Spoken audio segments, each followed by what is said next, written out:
Have you ever scrolled through apartment listings in a major city and felt a sense of disbelief?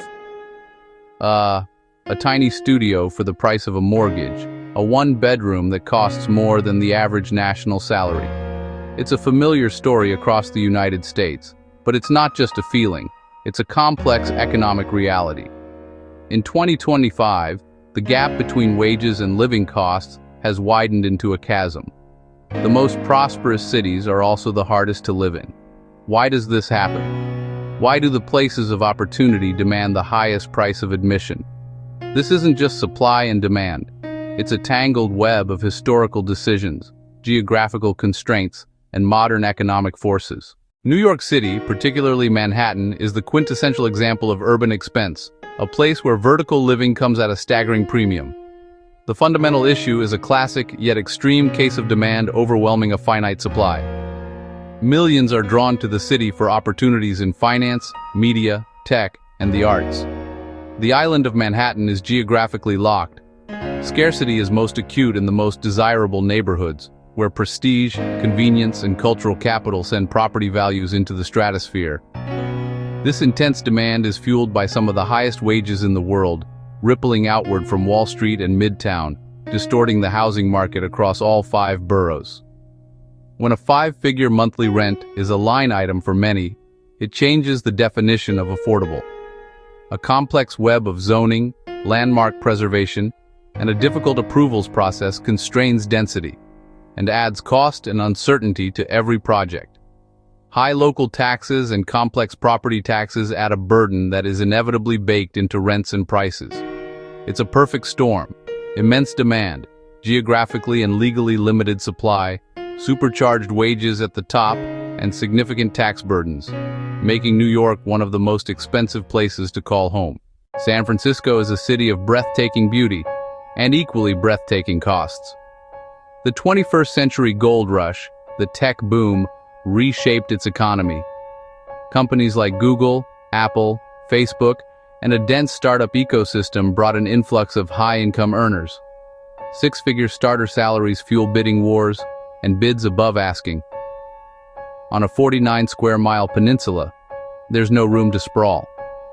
Restrictive zoning and NIMBY resistance slowed multifamily housing, preserving character but freezing supply.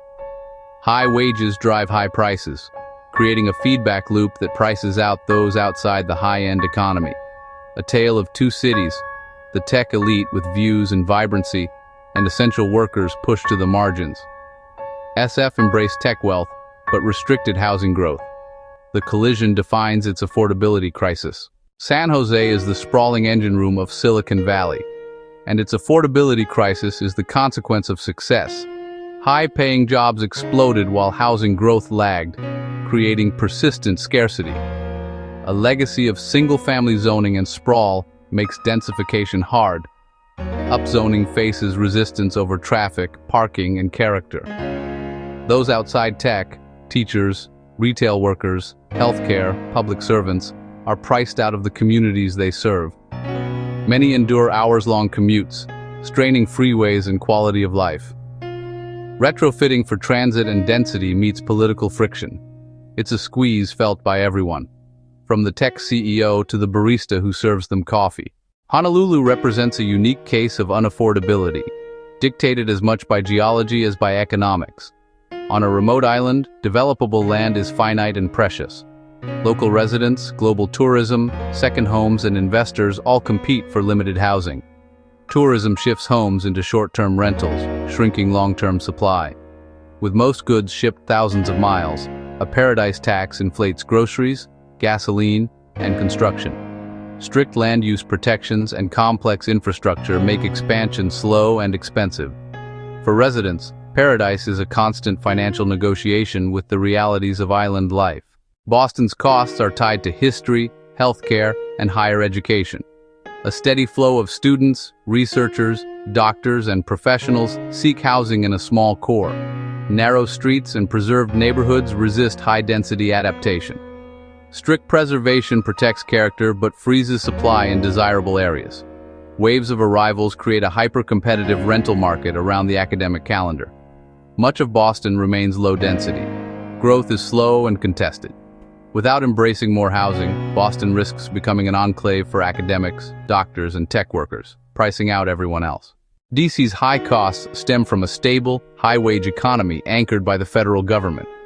A recession-resistant labor market creates steady housing demand. Federal law caps building heights, preserving vistas but limiting density within a compact 68-square-mile district.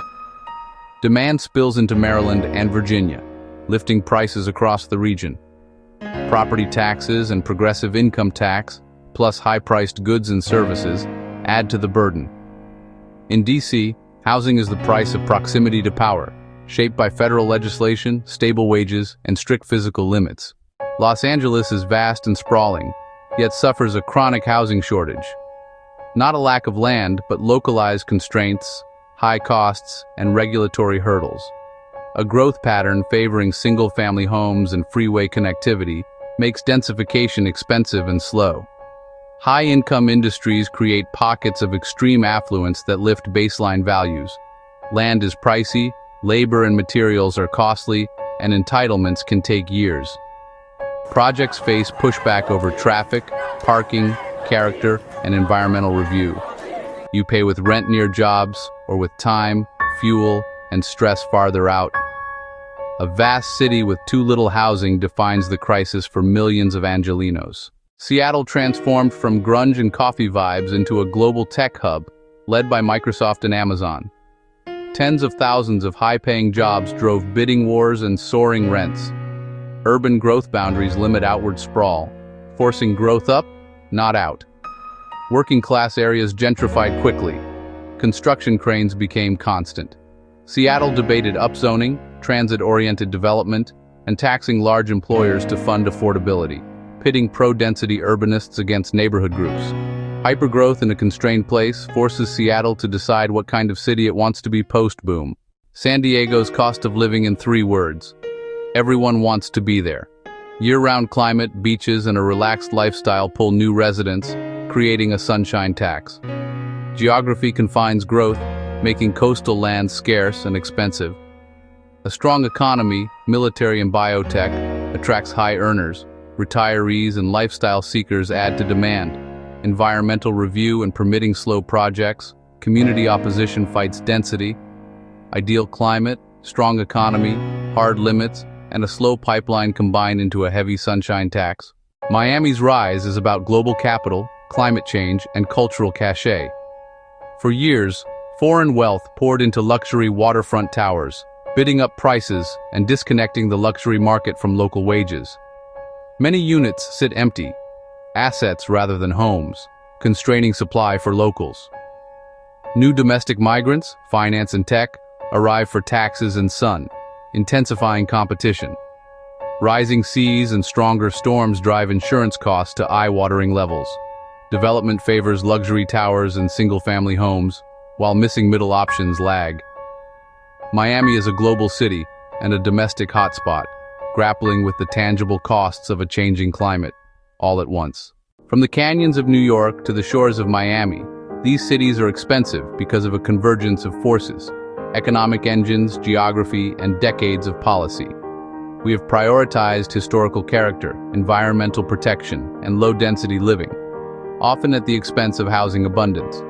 The result: long commutes, essential workers priced out, and generations wondering if homeownership is possible. The path forward means tough conversations about density, transit, and neighborhood design, balancing preservation with the urgent need for homes. A city's greatness is measured by its capacity to provide a place to call home for everyone.